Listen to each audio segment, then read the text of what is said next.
الحمد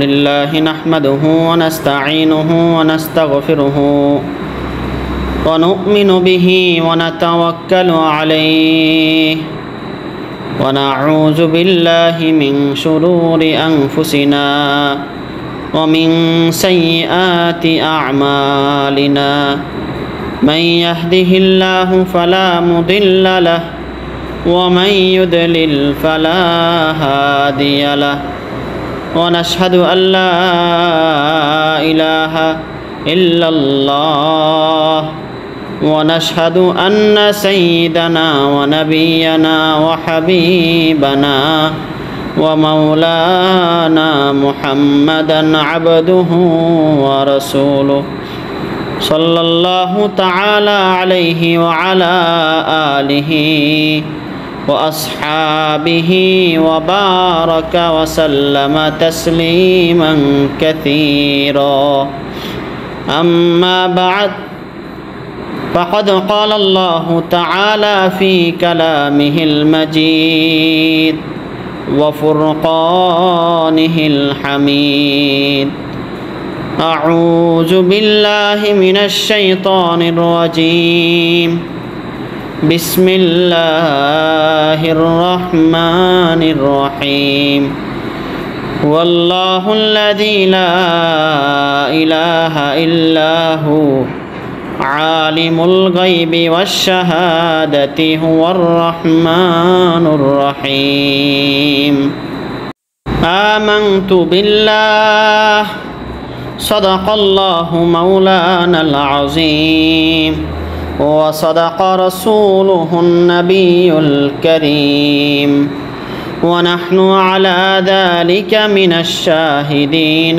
والشاكرين والحمد لله رب العالمين الحمد لله মহান রব্বুল আলামিনের দরবারে অসংখ্য অগণিত শুকরিয়া যে রব্বুল আলামিন আমাকে আপনাকে এখনো পর্যন্ত হায়াতে বাঁচিয়ে রেখেছেন, সুস্থ রেখেছেন, ঈমানের সাথে রেখেছেন। তো আজকের মজলিসে আমরা ইসলামের প্রধান ও প্রথম আকীদা তাওহীদ সম্পর্কে আলোচনা করব। এ সম্পর্কে জরুরি কয়েকটা কথা বলবো।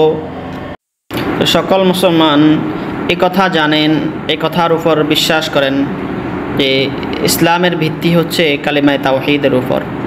তো যে ব্যক্তি ইসলাম গ্রহণ করে সে সর্বপ্রথম এই কালিমায়ে তাওহীদটা পড়ে, লা ইলাহা ইল্লাল্লাহু মুহাম্মাদুর রাসূলুল্লাহ, আল্লাহ তাআলা ব্যতীত কোনো মাবুদ নেই, মুহাম্মদ সাল্লাল্লাহু আলাইহি ওয়াসাল্লাম আল্লাহ তাআলা রাসূল, এই কথা স্বীকার করেই ইসলাম গ্রহণ করে। এই কালিমায়ে তাওহীদ এর মধ্যে যে বিপ্লবটা সে সম্পর্কেও সকল মুসলমান জানেন। তো একটি মাত্র কালিমা পড়ার পর মানুষের জীবনে যে এত বিরাট পরিবর্তন দেখা দেয়, কেমন পরিবর্তন? তো যে ব্যক্তি এই কালেমা পড়ার পূর্বে কাফের ছিল সে এই কালেমা পড়ার পর মুসলমান হয়ে যায়। একটু পূর্বে যে ব্যক্তি ছিল আল্লাহ তাআলা দুশমন, আল্লাহ তাআলার অপ্রিয় ছিল, কালেমা পড়ার সাথে সাথেই সে আল্লাহ তাআলার প্রিয় হয়ে যায়, নৈকট্য অর্জন করে। আবার যে ব্যক্তি জাহান্নামের আসামি ছিল, জাহান্নামের উপযুক্ত ছিল, এই কালেমা পড়ার পরেই সে কি হয়ে যায়? আবার সে জান্নাতের মেহমান হয়ে যায়। তাহলে এই কথা যদি আমরা বলি তা কোনোভাবেই অতিরিক্ত হবে না যে এই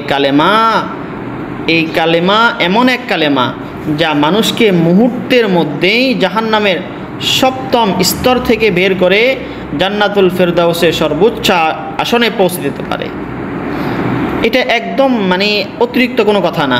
রাসূল সাল্লাল্লাহু আলাইহি ওয়াসাল্লাম কি বলেছেন যে মান ক্বালা লা ইলাহা ইল্লাল্লাহ দাখালাল জান্নাহ। দাখালাল জান্নাহ মানে কি? লোকটি জান্নাতে প্রবেশ করলো। তো রাসূলের কথা অনুযায়ী বোঝা যায় যদি কোনো মানুষ কি বলে লা ইলাহা ইল্লাল্লাহ বলে তাহলে সে জান্নাতে চলেই গেছে। তাহলে এই কথার শুধু খামখেয়ালি কোনো কথা না, এর অসংখ্য উদাহরণ ইসলামের ইতিহাসে পাওয়া যায়। তো বিষয়টি পরিষ্কার করার জন্য আপনাদের সম্মুখে একটি ঘটনা পেশ করছি।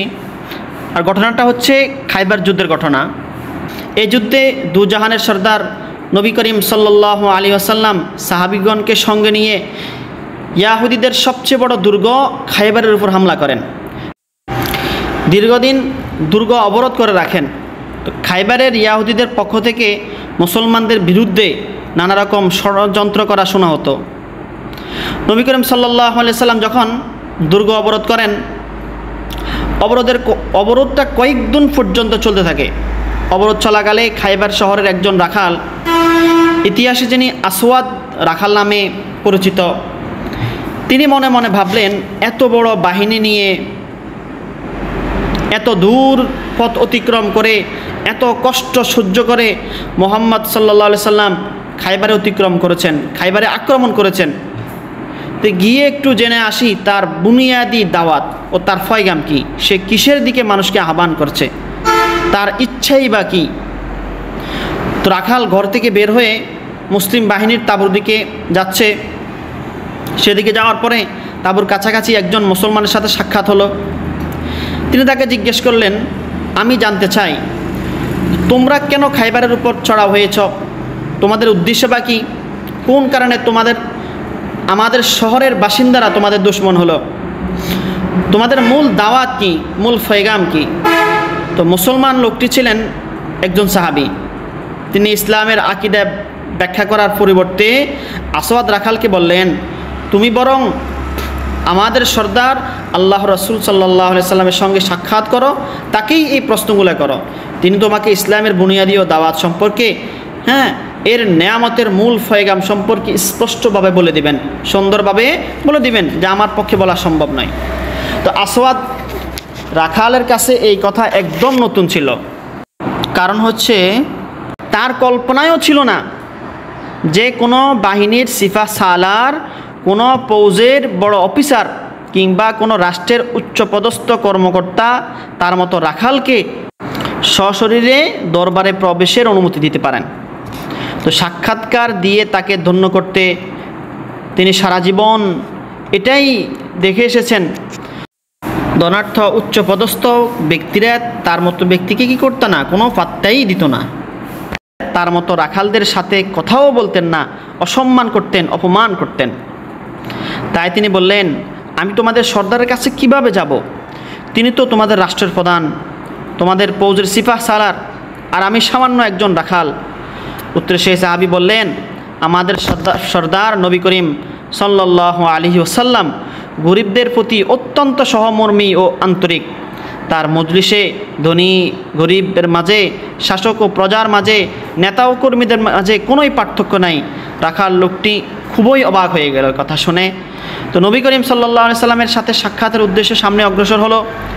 নবী করিম সাল্লাল্লাহু আলাইহি ওয়াসাল্লামের খেদমতে উপস্থিত হয়ে ভয়ে ভয়ে ধুরু মনে জিজ্ঞাসা করলো, আমি আপনার কাছে জানতে চাই, আপনার দাওয়াতের মূল উদ্দেশ্য কি, আপনার টার্গেট কি, আপনি কোন পয়গাম নিয়ে এসেছেন, আর কেনই বা আমাদের এই দুর্গ, এই অঞ্চল আপনি আক্রমণ করেছেন, কেনই বা আমাদের অঞ্চলকে আপনি অবরুদ্ধ করে রেখেছেন।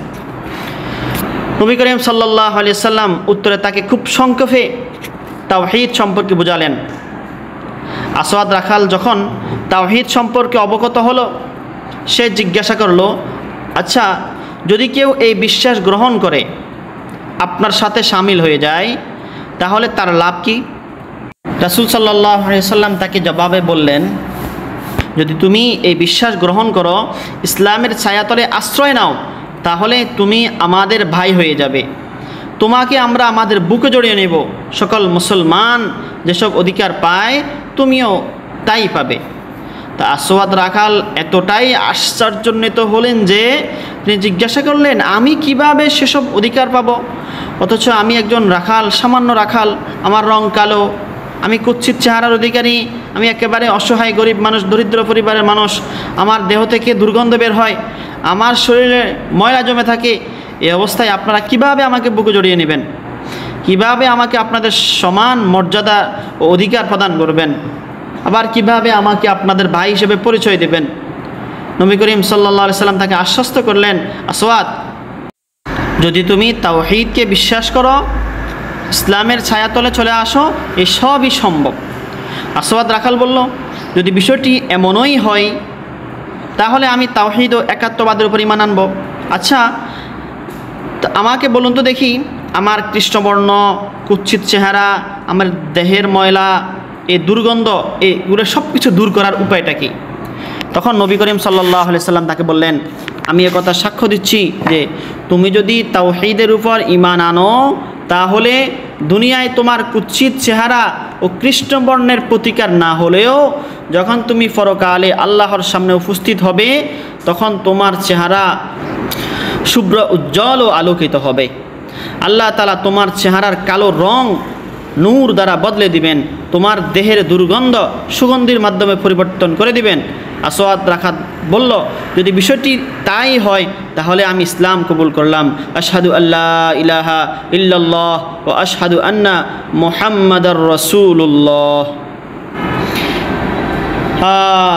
এরপর রাখাল লোকটি জিজ্ঞাসা করলো, ইয়া রাসূলুল্লাহ, বলুন এবার আমার দায়িত্ব কি করতে পারি, আমার কাজ কি, আমার ইবাদত কি?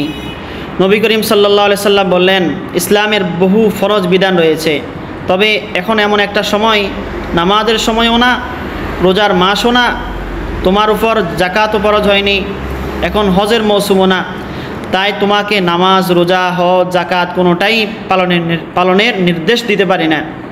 তো এখন তুমি একটি ইবাদত করতে পারো, তা হচ্ছে খাইবারের রণাঙ্গনে হক ও বাতিলের লড়াই চলছে।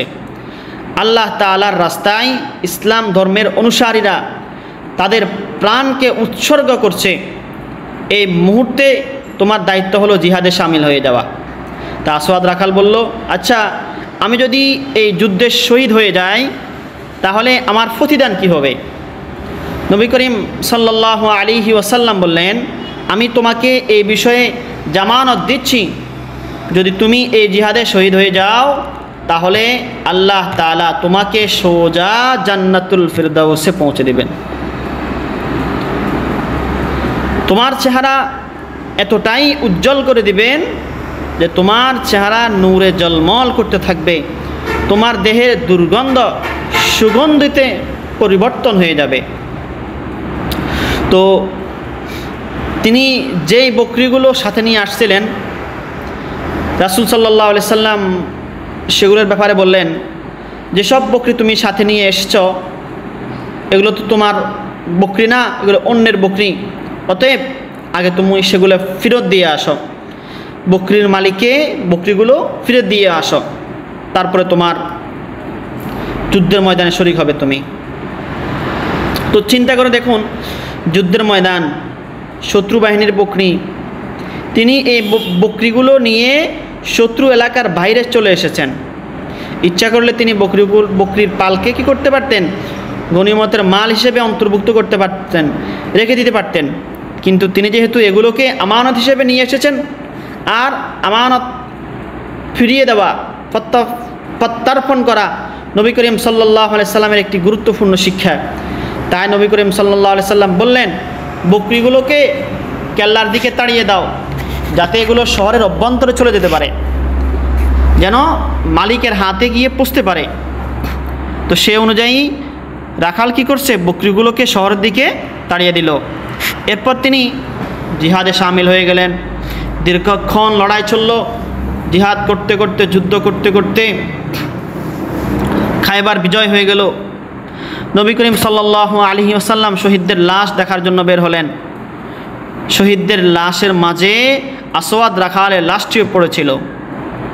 যখন রাসূলুল্লাহ সাল্লাল্লাহু আলাইহি ওয়াসাল্লামের সামনে আসওয়াদের লাশ আনা হলো, রাসূল সাল্লাল্লাহু আলাইহি ওয়াসাল্লামের চোখ অশ্রুতে ভরে উঠল। তিনি বললেন, ইনি এক আশ্চর্য ব্যক্তি, এমন এক ব্যক্তি যিনি আল্লাহর দরবারে একটি সেজদাও করেনি, একটা রোজাও রাখেনি, একটা পয়সা জাকাতও দেননি, একটা পয়সা খরচও করেননি, একটা হজ উমরা করারও সুযোগ পাননি, আর যিনি আল্লাহ তাআলার জন্য যুদ্ধ করতে করতে শহীদ হয়ে গেলেন। তিনি তার হায়াতের মধ্যে এক মুহূর্ত অন্য কোনো ইবাদত করার সুযোগ পাননি, কিন্তু আমি দেখতে পাচ্ছি এই ব্যক্তি সোজা জান্নাতুল ফিরদাউসে পৌঁছে গিয়েছে। আমি দেখছি আল্লাহ তাআলা তার চেহারার কৃষ্ণ বর্ণকে নূর দ্বারা বদলে দিয়েছেন, তার দেহের দুর্গন্ধ ও ময়লা আবর্জনা সুগন্ধি দ্বারা সুরভিত করে দিয়েছেন। সুবহানাল্লাহ। আল্লাহ, তাহলে এই কালেমা তাইয়্যিবার ফজিলত কেমন, কালেমা তাইয়্যিবার মর্যাদা কেমন, যে একজন অবহেলিত মানুষকেও এই কালেমা তাইয়্যিবা কি করতে পারে, ফাওকা সামাতে নিয়ে যেতে পারে, আসমানের উপরে নিয়ে যেতে পারে। কিন্তু এখন একটা প্রশ্ন হতে পারে কি, যে এই কালেমা কোন কালেমা, যে কালেমা বন্ধুকে শত্রু বানিয়ে দেয়, শত্রুকে আবার বন্ধু করে। এই কালেমার কারণেই বদর প্রান্তে পিতা পুত্রের বিরুদ্ধে, পুত্র পিতার বিরুদ্ধে অস্ত্র ধারণ করেছিল। এই কালেমা কি কোনো জাদুমন্ত্র, যা পাঠ করার পর মানুষের জীবনে বৈপ্লবিক পরিবর্তন ঘটে? কি এমন প্রভাব রয়েছে শব্দমালায়? তো বাস্তব সত্য হলো এই কালেমা কোনো মন্ত্র না, কোনো তেলেসমাতিও না, কোনো জাদুমন্ত্র কিছুই না, কোনো ম্যাজিক না, বরং লা ইলাহা ইল্লাল্লাহু মুহাম্মাদুর রাসূলুল্লাহ একটি প্রতিজ্ঞা, একটি অঙ্গীকার। মানুষ তার পালনকর্তার সাথে এই অঙ্গীকারে আবদ্ধ হয়। যখন কেউ বলে লা ইলাহা ইল্লাল্লাহ, এর মর্ম হলো আল্লাহ ছাড়া কোনো মাবুদ নেই, আমি আল্লাহ ব্যতীত সকল উপাস্যকে অস্বীকার করেছি, আল্লাহ ব্যতীত কাউকে আমি উপাস্যরূপে স্বীকার করি না, আমি হযরত মুহাম্মদ মুস্তাফা সাল্লাল্লাহু আলাইহি ওয়াসাল্লামকে আল্লাহ তাআলার প্রেরিত সত্য নবীরূপে গ্রহণ করছি। এই প্রতিজ্ঞার অর্থ হলো আমি যেই জীবন অতিবাহিত করব তা সর্বাংশে আল্লাহ তাআলার সন্তুষ্টি এবং তার আহকাম ও বিধিবিধান মোতাবেক হবে। এই প্রতিজ্ঞার বদৌলতে তার জীবনের এই এমন একটা বিপ্লব চলে আসবে যে জাহান্নামের উপযুক্ত ব্যক্তিও জান্নাতের মেহমান হয়ে যেতে পারে। সে এখন কি হয়ে গেছে, সে এখন আল্লাহ তাআলার প্রিয় হয়ে গেল। তো সামান্য পূর্বেও যে ছিল কাফের, সে এখন হয়ে গেছে কি, মুসলমান হয়ে গেছে। সামান্য পূর্বে যে রাসূলের দুশমন ছিল, এখন সে কি হয়ে গেছে, রাসূল সাল্লাল্লাহু আলাইহি সাল্লামের বন্ধু হয়ে গেছে। একটু পূর্বে যে জাহান্নামের উপযুক্ত ছিল, সে এখন জান্নাতের বাসিন্দা হয়ে গেল। তাহলে এই বিস্ময়কর যে বিপ্লব, সেই প্রতিজ্ঞার বদৌলতেই সাধিত হচ্ছে। কি সেই প্রতিজ্ঞা? সেটার নামই হচ্ছে তাওহীদ, একাত্মবাদ, আল্লাহ তাআলাকে এক জানা, রাসূল সাল্লাল্লাহু আলাইহি ওয়াসাল্লামকে বিশ্বাস করা। তাহলে বাস্তব কথা হলো এই কালিমা কোনো মন্ত্র না, কোনো তেলেসমাতিও না, বরং লা ইলাহা ইল্লাল্লাহু মুহাম্মাদুর রাসূলুল্লাহ হচ্ছে একটি প্রতিজ্ঞা, একটি অঙ্গীকার। মানুষ তার পালনকর্তার সাথে এই অঙ্গীকার করে থাকে।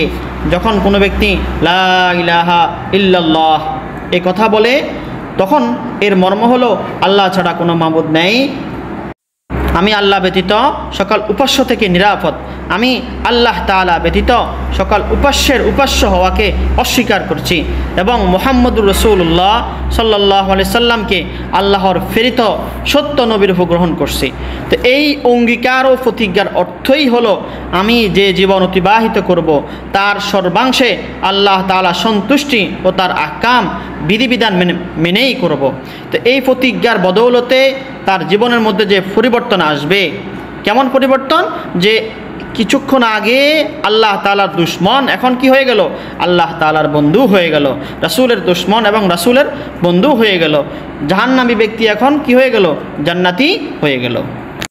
হযরত আদম আলাইহিস সালাতু ওয়াস সালাম থেকে নিয়ে হযরত রাসূলুল্লাহ সাল্লাল্লাহু আলাইহি সাল্লাম পর্যন্ত যত নবী রাসূল এসেছেন, প্রত্যেকের একটি মাত্র মৌলিক বিষয়ের উপরেই এসেছেন।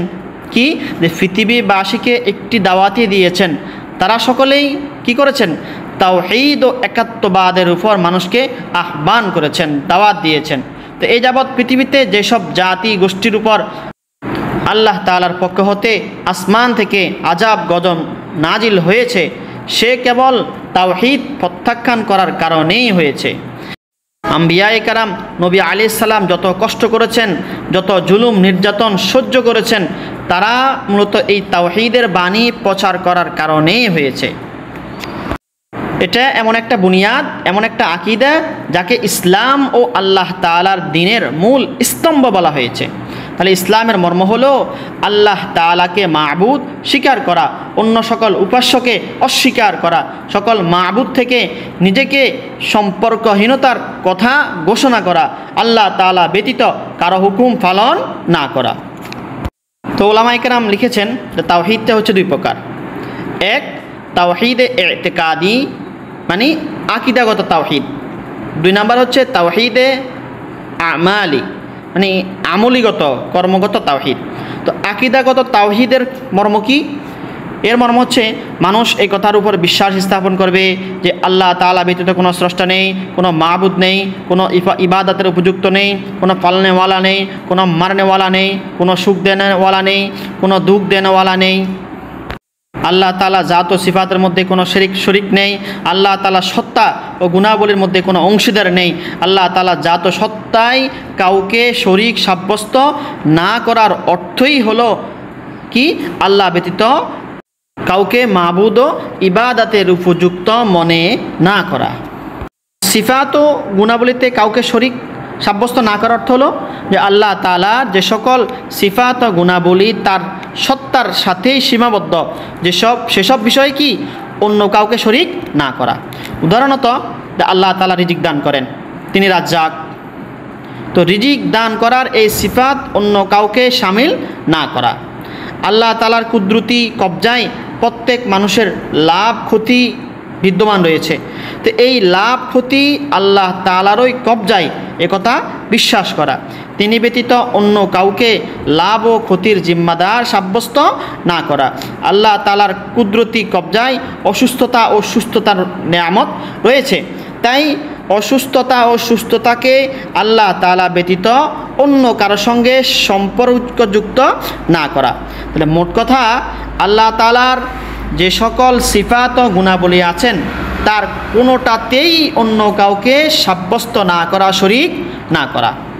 তাহলে দেখেন এই বিষয়টা আমাদের আরেকটু পরিষ্কার করতে হবে, কারণ আল্লাহ তাআলা জাতের সাথে শরিক সাব্যস্ত করার বিষয়ে বর্তমান দুনিয়ার অধিকাংশ ধর্মেই কি রয়েছে, এর ভ্রান্তি রয়েছে।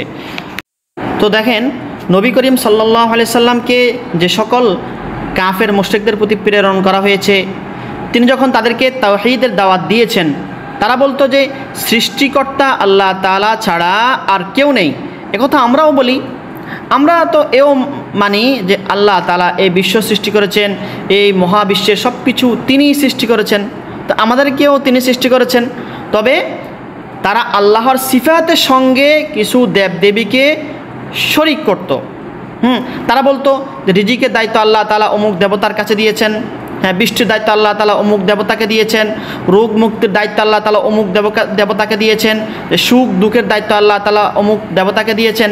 এভাবে তারা আল্লাহ তাআলার অন্যান্য সিফাতের মধ্যেও কি করতেন, বিভিন্ন দেবতাকে স্বীকার করার অপরাধী ছিল। এই জন্যই তাদেরকে মুশরিক বলা হয়। কুরআনুল কারীমের মধ্যে আল্লাহ তাআলা বলেছেন কি, যদি আপনি তাদেরকে জিজ্ঞাসা করেন যে আকাশমণ্ডলী ও পৃথিবী কে সৃষ্টি করেছে, তারা বলবে কি আল্লাহ তাআলা, তারা এছাড়া আর কোনো কিছুই বলবে না। এরপর আল্লাহ তাআলা বলেন ইলাহুম্মা আল্লাহ, হ্যাঁ আল্লাহ ছাড়া কোনো ইলাহ রয়েছেন? তো এই কথা মানা সত্ত্বেও তোমরা তার সিফাতে অন্যদেরকে স্বীকার সাব্যস্ত করছো কেন? এটা কোন জ্ঞান বা কোন বুদ্ধিমত্তার কাজ? তো দেখেন এই কারণেই আকীদাগত তাওহীদ তখনই পূর্ণাঙ্গভাবে লাভ করে যখন আল্লাহ তাআলার জাতের সাথেও কাউকে শরিক সাব্যস্ত না করা হয় এবং তার সিফাতের মাঝেও কাউকে শরিক সাব্যস্ত না করা হবে। অর্থাৎ মানুষ ইবাদত করলে একমাত্র আল্লাহ তাআলার করবে, মানুষ মানলে একমাত্র আল্লাহ তাআলাকেই মানবে, কোনো কিছুর প্রয়োজন হলে আল্লাহ তাআলার কাছেই প্রার্থনা করবে। মুশকিল আসানি, রিজিক দাতা, তারপরে রোগ থেকে নিরাময় হওয়া আল্লাহ ব্যতীত অন্য কাউকে কি মনে করবে না। এ হলো পূর্ণাঙ্গ তাওহীদ। আরে হযরত আদম আলাইহিস সালাতু ওয়াস সালাম থেকে নিয়ে নবী জনাবে মুহাম্মদুর রাসূলুল্লাহ সাল্লাল্লাহু আলাইহি সাল্লাম পর্যন্ত যত নবী রাসূল এসেছেন প্রত্যেকের মূল দাওয়াত কিন্তু এটাই ছিলেন যে সব কিছুতে সর্বহালতে শুধু আল্লাহ তাআলাকেই মানতে হবে, আল্লাহ তাআলাকে বিশ্বাস করতে হবে। তোমরা দেখেন তাওহীদের দ্বিতীয় প্রকার হচ্ছে কি তাওহীদে আমালি বা কর্মগত তাওহীদ। তাহলে তাওহীদে আমালি মর্ম কি? যে আল্লাহ ছাড়া কোনো মাবুদ নেই, এই বিশ্বাস মানুষের ব্যবহারিক জীবনে এমনভাবে মিশে যাবে যে প্রতি মুহূর্তে তার সামনে জ্বলজ্বল করবে। আল্লাহ তাআলা ব্যতীত কি কেউ আমার ক্ষতি সাধন করতে পারবে না, আমার উপকার করতে পারবে না, আমাকে বাঁচাতে পারবে না, আমাকে মারতে পারবে না। তো আল্লাহ তাআলা ছাড়া অনুগত্য করার উপযুক্ত কেউ নেই। আমাকে আল্লাহ তাআলার হুকুমেরই অনুগত্য করতে হবে। আল্লাহ তাআলার হুকুম পালনের জন্য যে কোনো কোরবানি পেশ করতে আমার কোনো দ্বিধা থাকবে না। এই বিশ্বাস যখন মানুষের জীবনে মিশে যায়, তো সুফিয়াই কেরামের ভাষায় তখন বলা হয় তার তাওহীদে কি আমালির মাকাম অর্জিত হয়ে গেছে। তাহলে তাওহীদে আমালির ফল এ দাঁড়ায় মানুষ তার জীবনের প্রতি ক্ষেত্রে প্রতি মুহূর্তে আল্লাহ তাআলার হুকুমকে চোখের সামনে রাখে। সে প্রতি পদক্ষেপে চিন্তা করে, প্রতিটা মুহূর্তে চিন্তা করে যে আমার এই পদক্ষেপ, আমার এই চিন্তা, আল্লাহ তাআলার সন্তুষ্টি হবেন নাকি অসন্তুষ্টি হবেন, আমার এই কাজের দ্বারা আল্লাহ তাআলা নাফরমানি হয়ে যাবে নাকি আল্লাহ তাআলা সন্তুষ্টি অর্জন হয়ে যাবে। যদি নাফরমানির আশঙ্কা থাকে তাহলে সে সেই পদক্ষেপ থেকে বিরত থাকবে। সে আল্লাহ তাআলা ব্যতীত কাউকেই ভয় করে না, কারো কাছে কিছু প্রত্যাশাও করে না। আল্লাহ তাআলার হুকুমের বিরুদ্ধাচরণ করার জন্য কেউ যদি তার পদতলে রাজ্যের ধনভাণ্ডার কি করে, স্তূপ করে, তাহলে সেই সম্পদও তার কাছে কিছুই মনে হবে না, তুচ্ছ মনে হবে। সে কিছুতেই আল্লাহ তাআলার হুকুমের বিরুদ্ধাচরণ করবে না। এক মুহূর্ত, এক ফলকের জন্য হলেও আল্লাহ তাআলার বিরুদ্ধে যাবে না, আল্লাহ তাআলাকে অস্বীকার করবে না। তো কেউ যদি তার উপর কী করে, জোর জবরদস্তি করে, কিংবা সে মৃত্যুকে চোখের সামনে দেখে, তারপরেও সে কী করবে না, মৃত্যুকে পরোয়া করবে না। এরপরও সে বিশ্বাস করে যে আমার মৃত্যু, আমার জীবন, আমার সুস্থতা, আমার অসুস্থতা, আমার সুখ, আমার দুঃখ, আমার সব কিছুই হচ্ছে আল্লাহ তাআলার কবজায়। যদি তিনি আমাকে মৃত্যু দান করেন তাও আমার জন্য যথেষ্ট, আলহামদুলিল্লাহ। যদি তিনি আমাকে জীবন দান করেন তাও আল্লাহ তাআলার জন্য কি আলহামদুলিল্লাহ। যদি তিনি আমাকে সুখ দান করেন তাতেও আলহামদুলিল্লাহ। যদি তিনি আমাকে দুঃখ দান করেন তাতেও আলহামদুলিল্লাহ। তাহলে আল্লাহ তাআলার প্রতিটা কাজেই আমি সন্তুষ্টি। তাহলে দেখেন, যদি কোনো মানুষ কি করে, এই কথাটা তার দিলে নিয়ে আসে, তাহলে সেটাই হচ্ছে তাওহীদে আমালি, মানে তার জীবনটা পুরোটাই তাওহীদের মধ্যে পরিবর্তন হয়ে গেছে। নবী করিম সাল্লাল্লাহু আলাইহি সাল্লামের একটা ঘটনা আপনারা অবশ্যই শুনেছেন। ঘটনাটা হচ্ছে এক যুদ্ধ থেকে ফেরার পথে রাসূল সাল্লাল্লাহু আলাইহি সাল্লাম দুপুরবেলা যাত্রা বিরতি করেছেন একটি গাছের নিচে। রাসূল সাল্লাল্লাহু আলাইহি সাল্লাম গাছের নিচে আরাম করতেছেন, ঘুমিয়ে পড়ছেন। তো শত্রুপক্ষের এক লোক এ সময় হঠাৎ করে চলে আসলো। রাসূল সাল্লাল্লাহু আলাইহি সাল্লামের তরবারি তখন গাছের ডালে ঝুলেছিল। লোকটা নবী সাল্লাল্লাহু আলাইহি সাল্লামের তরবারিটি আস্তে আস্তে কী করলো, হাতে নিল। হাতে নিয়ে রাসূল সাল্লাল্লাহু আলাইহি সাল্লামকে ঘুম থেকে জাগালেন। জাগানোর পরে বললেন যে তোমার তরবারি তো এখন আমার হাতে, এখন আমার হাত থেকে তোমাকে কে রক্ষা করবে? নবী করিম সাল্লাল্লাহু আলাইহি সাল্লাম জেগে উঠে দেখেন যে এক লোক তার তরবারিটাকে নিয়ে কি করছে, দাঁড়িয়ে আছে। তো সাধারণ এই পরিস্থিতি মানুষ কিন্তু হতভম্ব হয়ে যাওয়ার কথা। লোকটা ছিল খুনের নেশায় পাগল ছিল, হাতে খাপযুক্ত তলোয়ার। নবী করিম সাল্লাল্লাহু আলাইহি সাল্লাম মাত্র ঘুম থেকে উঠেছেন, শরীর ক্লান্ত। তো এরপরও দেখেন রাসূল সাল্লাল্লাহু আলাইহি সাল্লাম কোনো ছুটাছুটি না করে একেবারে শান্তভাবে নবী করিম সাল্লাল্লাহু আলাইহি সাল্লাম কি বলেছেন, যে আল্লাহ, কি বলেছেন, যে আল্লাহ তাআলাই আমাকে রক্ষা করবেন। তো এই কথার অর্থ ছিল, যদি এই মুহূর্তে আমাকে মৃত্যুদান করাই আল্লাহ তাআলার মঞ্জুরি হয়, তাহলে দুনিয়ার কোনো শক্তি আমাকে রক্ষা করতে পারবে না। আর যদি আমার হায়াত অবশিষ্ট রাখেন, আমাকে বাঁচিয়ে রাখবেন, এই সিদ্ধান্ত হয়, তাহলে কি আল্লাহ তাআলার এই সিদ্ধান্তের বাহিরে সারা পৃথিবীও আমার এক পলক ক্ষতি করতে পারবে না, আমাকে কি করতে পারবে না, দুনিয়া থেকে নিশ্চিহ্ন করতে পারবে না। তাহলে এই উত্তর তিনি এতটা আস্থা ও বিশ্বাসের সঙ্গে দিয়েছেন, সেই আস্থা ও বিশ্বাস শত্রুর অন্তরে কি করেছে, কাঁপুনি ধরে দিয়েছে। এমন কাঁপা হয়েছে যে তার হাতের থেকে তলোয়ারটা মাটিতে পড়ে গেছে। তো এবার নবী করিম সাল্লাল্লাহু আলাইহি সাল্লাম তলোয়ারটা হাতে নিয়ে বললেন, আচ্ছা এবার বলো, এবার তো তলোয়ারটা তো আমার হাতে। তো এই আক্রমণ থেকে এখন তোমাকে কে রক্ষা করবে, তোমাকে কে বাঁচাবে? তো লোকটার কাছে আর কি ছিল না, কোনো উত্তরে ছিল না। নবী করিম সাল্লাল্লাহু আলাইহি সাল্লাম তাকে ছেড়ে দিলেন। তো লোকটি নবী করিম সাল্লাল্লাহু আলাইহি সাল্লামের যে আস্থা, বিশ্বাস ও তাওয়াক্কুল যে দৃঢ়তা ছিল, এই তাওয়াক্কুলের দৃঢ়তা দেখে ইসলাম কবুল করে মুসলমান হয়ে গেল। দেখেন এই ঘটনাটা বুখারী শরীফ, মুসলিম শরীফ, মুসনাদে আহমদ, এই বিভিন্ন হাদিসের কিতাবের মধ্যে নিয়ে আসছে। তা আমার বক্তব্যের উদ্দেশ্য হলো, তাওহীদে আমালি তখন বলা হয় যখন মানুষ তার জীবনের প্রতিটি ক্ষেত্রে, প্রতিটি মুহূর্তে এই বিষয়কে সামনে রাখে যে লা ইলাহা ইল্লাল্লাহু মুহাম্মাদুর রাসূলুল্লাহ। এ কথা বলার পর আমি আমার প্রভুর সাথে এই প্রতিজ্ঞা করলাম, এই ওয়াদাবদ্ধ হলাম যে আমি আমার জীবনের যে কোনো পদক্ষেপ তার কোনো হুকুমের বিরুদ্ধচারণ করবে না।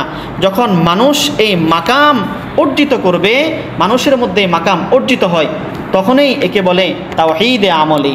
তাহলে প্রকৃতপক্ষে এটাই সেই মাকাম যা মানুষের জীবনের বিপ্লব সৃষ্টি করে, একজন মানুষকে জাহান্নাম থেকে বের করে কি করে জান্নাতে পৌঁছে দেয়।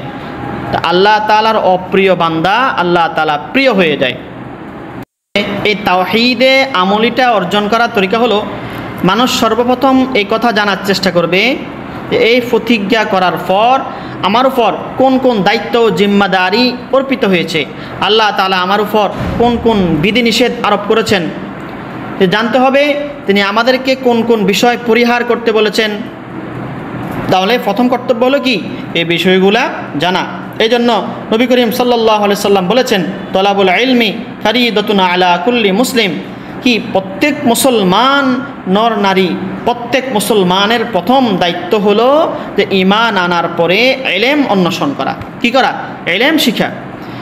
তাহলে কি সে জানার চেষ্টা করবে কিসে আল্লাহ তাআলা সন্তুষ্ট হবেন আর কোন কাজে আল্লাহ তাআলা অসন্তুষ্ট হবেন, কোন কাজ করলে আল্লাহ এবং তার রাসূলের মহব্বত অর্জন হবে আর কোন কাজ করলে আল্লাহ এবং তার রাসূলের সাথে আদাওয়াতি হবে, দুশমনী হবে। যখন মানুষ এই বিষয়গুলো জেনে নেবে, তাহলে আল্লাহ তাআলার প্রতিটা বিধান অনুসরণ করা তার জন্য সহজ হবে, সুযোগ হবে, সুন্দর হবে। তার নাফরমানি থেকে বেঁচে থাকার কি হবে? সুযোগ সুবিধা হবে। তা আল্লাহ তাআলা আমাদের প্রত্যেককে তৌফিক দান করুন যেন আমরা তাওহীদের উপর অটল থাকতে পারি, তাওহীদের প্রতিটা মুহূর্ত যেন আমাদের দিলের মধ্যে গেঁথে যায়। আল্লাহ তাআলা আমাদের প্রত্যেককে সর্বপ্রথম আমাকে এই তাওহীদের উপর পরিপূর্ণভাবে বিশ্বাস স্থাপন করার তৌফিক দান করুন। ওয়া আখির দাওয়ানা আলহামদুলিল্লাহি রাব্বিল আলামিন। ইনশাআল্লাহ আল্লাহ তাআলা যেন আমাদেরকে আবার পরবর্তী মজলিসে একত্রিত হয়ে দ্বীনি কথাবার্তা শুনবার তৌফিক দান করুন এবং আমাকেও বলবার তৌফিক দান করুন। আসসালামু আলাইকুম ওয়া রাহমাতুল্লাহি ওয়া বারাকাতুহু।